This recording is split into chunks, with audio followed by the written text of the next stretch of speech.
One of the biggest long-running debates within the gaming industry is, who's better, Sonic the Hedgehog or Mario? So today, I wanted to take a look at a selection of games from both franchises and see exactly what makes both of these characters so appealing. The games that I will be analyzing today are Super Mario World, Sonic the Hedgehog 3, Super Mario 64, and Sonic Adventure. Also, just because I prefer one game over the other, doesn't mean that I dislike the game.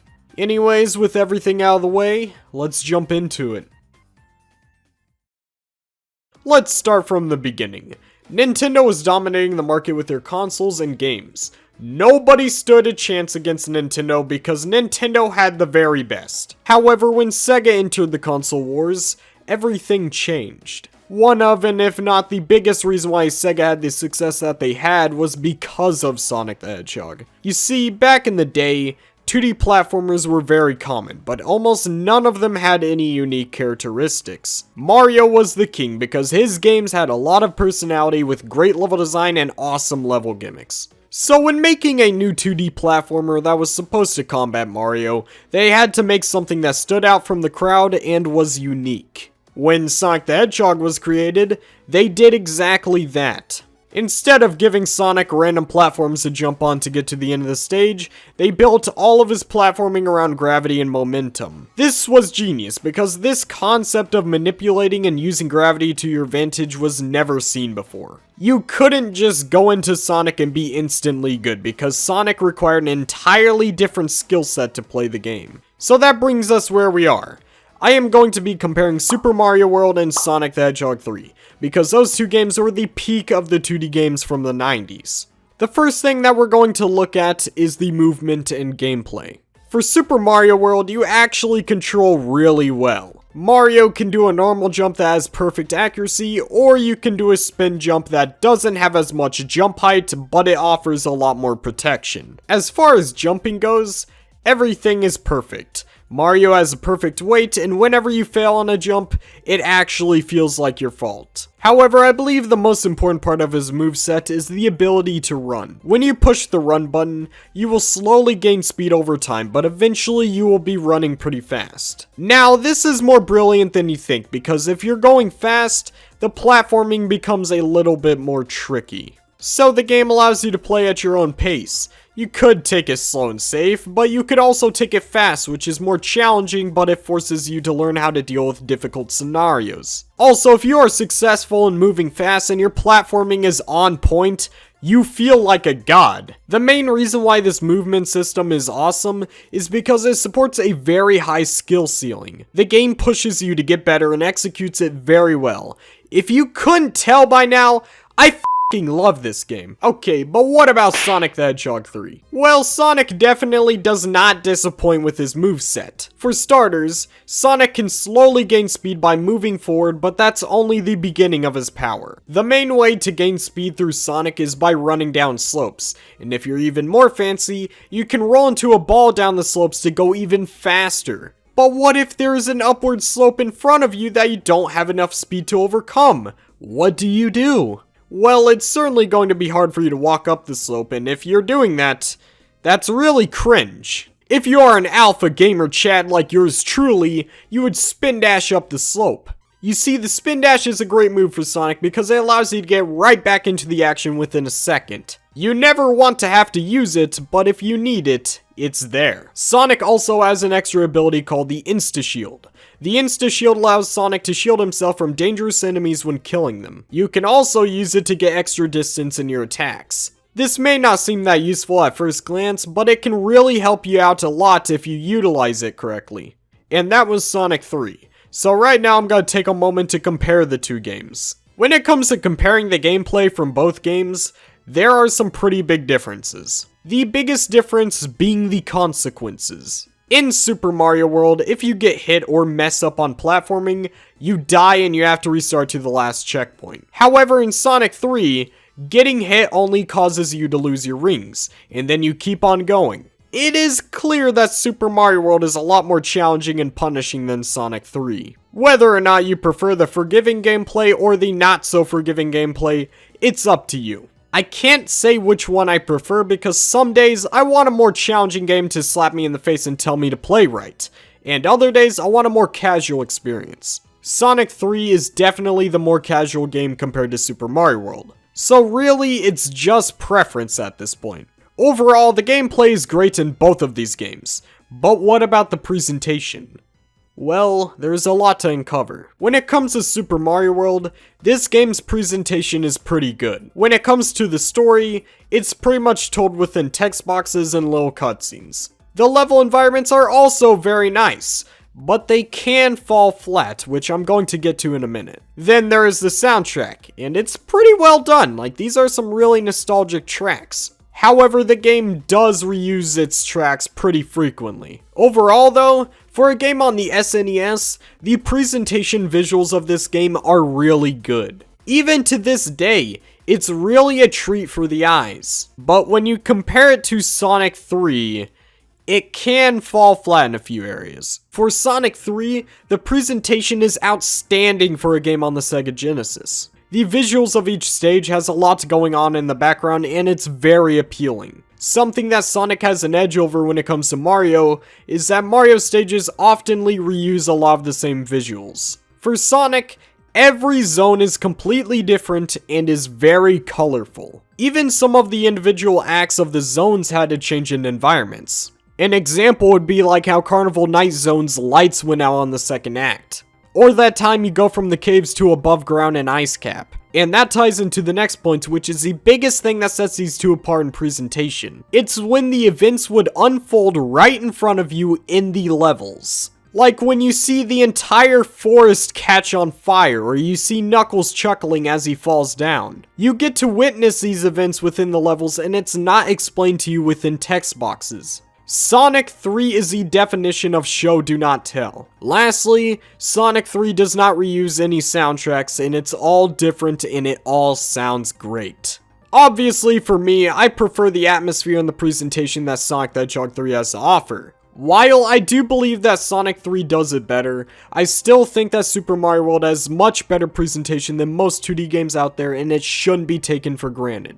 Also, by choosing to go with Super Mario World over Sonic 3, you're not missing out on the invention of sliced bread. Presentation does make Sonic 3 better in some aspects, but Super Mario World is still a 10 out of 10 game. If you haven't checked out the both of these games, what are you doing?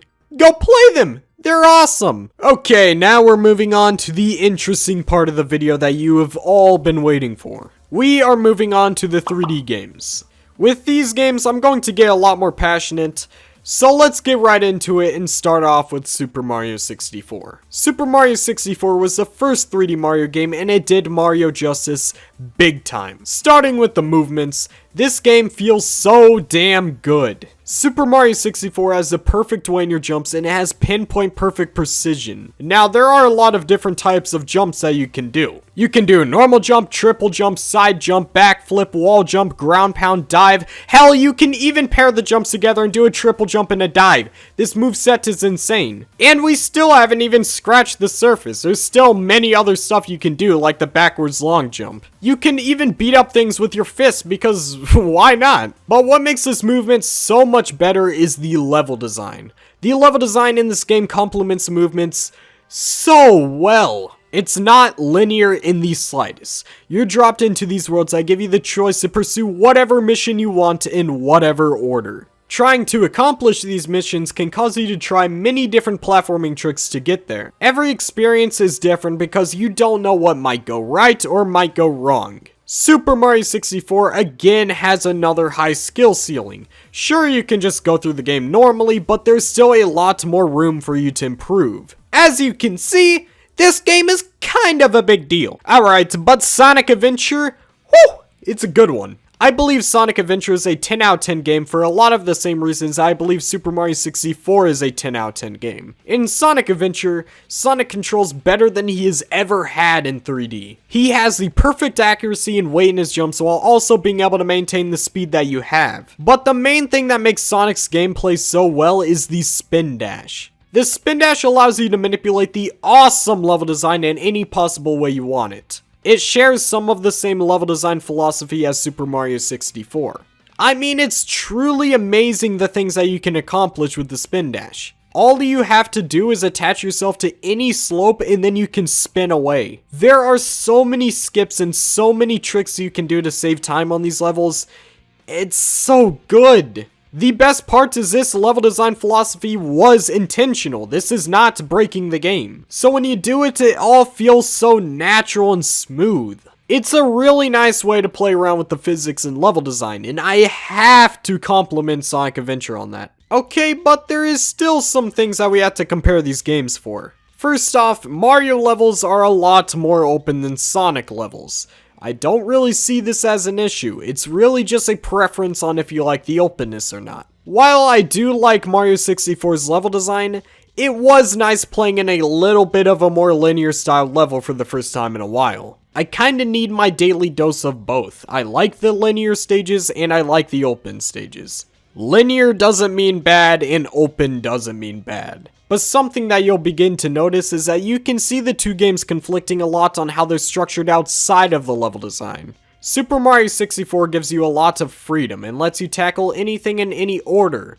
But on the other hand, Sonic has a mission by mission structure. So now you can kinda see a divide in different types of players that play these games. Some players like to be told what to do and some players like to be let free. So really, I can see why there's such a divide between the two games. Okay, but the biggest thing that sets these two games apart for the gameplay is the variety. For Super Mario 64, you play as Mario and you never change. Surprisingly, this makes me prefer Sonic Adventure over Super Mario 64. I really never realized how much I enjoyed the playable characters until I played it back to back with a game that didn't have any playable characters. Honestly, this is another situation where it's up to your tastes and preferences.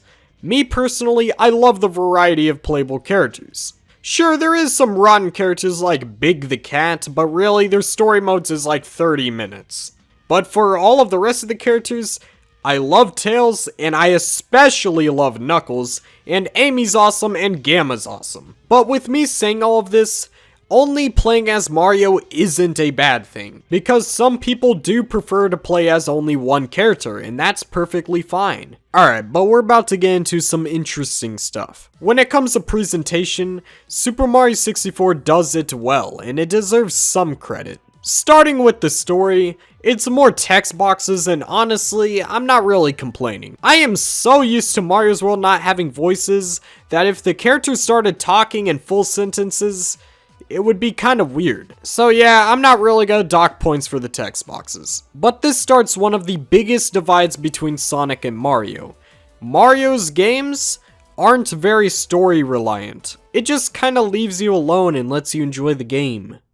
I like the silence, it's kinda peaceful. The soundtrack is awesome and nostalgic, but it is reused multiple times. So yeah, overall, I'd say Super Mario World's presentation did pretty well. But for Sonic, on the other hand, there is a lot to uncover. I will say this, after playing nothing but Mario for a long while, going into Sonic Adventure was so good. I unironically found a new appreciation for the cutscenes in Sonic Adventure.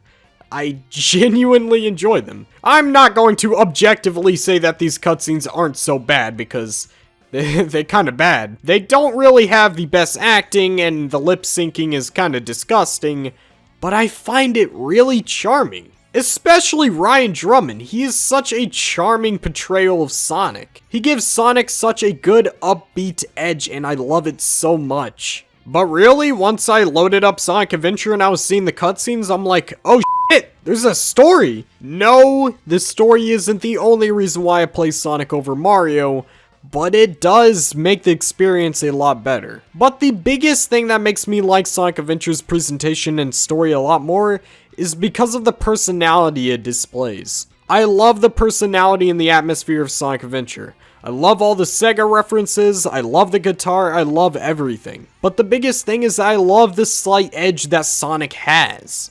I mean, Mario's appealing, but man, I love Sonic a lot more. But overall, both of these games are really good. They're both 10 out of 10s, and you should definitely check them out if you haven't already. But you guys know me. You know my opinions on these games. I prefer Sonic the Hedgehog 3 and Sonic Adventure over Super Mario World and Super Mario 64. The reason why is because obviously I'm a huge Sonic fan. I enjoy games from Sonic a lot more than I enjoy games from Mario.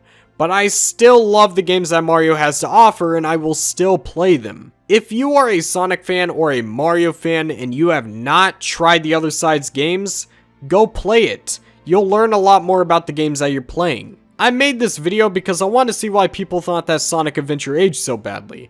Because to me, I don't see it. But after replaying these 4 games, it made me realize that these games, while having a lot of differences, are all really good games and they offer things that the other doesn't. That's because these 2 game franchises structure their games so much more differently. I have to be honest, and if you couldn't tell, it's hard comparing these games because they are non-comparable. Both characters' games are drastically different, and that's why both have stayed alive for this long. If Sonic and Mario were a lot more alike, one of them would have been forgotten by now. I have found a lot more appreciation for what sets Sonic apart from Mario. I love Sonic's setting, personality, games, and characters. But I can still enjoy Mario games a lot though. So for the ending of this video, if you are a Sonic fan and you haven't given Mario a try, go give him a try. His games are really good and it'll give you a better understanding on why Sonic is so unique. Sonic isn't the only video game character out there. Go experiment.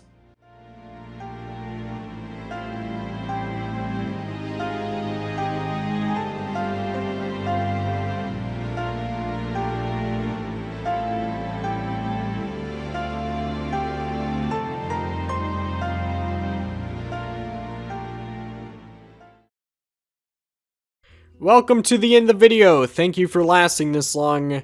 I love you guys so much for lasting this long.